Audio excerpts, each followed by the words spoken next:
يلا نبدا بالبيتزا. انا متشوق جدا لما اشوف فهمي عامل ايه في البيتزا. سعر البيتزا اللي فيها لحوم عامله 70 جنيه، دي الكبيره، والصغيره عامله 60 جنيه. طبعا انا ما شفتش حد بيعمل بيتزا بالسعر ده.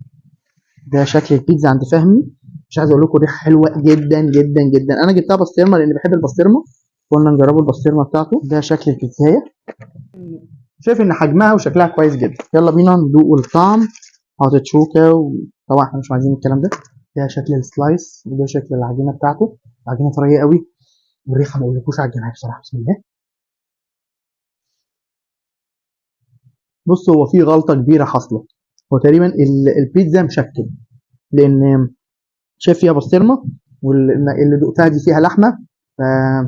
طعم اللحمه فيها كويس. انا دي اول غلطه. طب خلينا نشوف البسطرمه. سواء هي جايه غلطه، يعني مش عايزين ايه. دي البسطرمه. بسم الله. عايز اقول لكم طعم العجينه حلو جدا، لكن فيها مشكله صغيره خالص.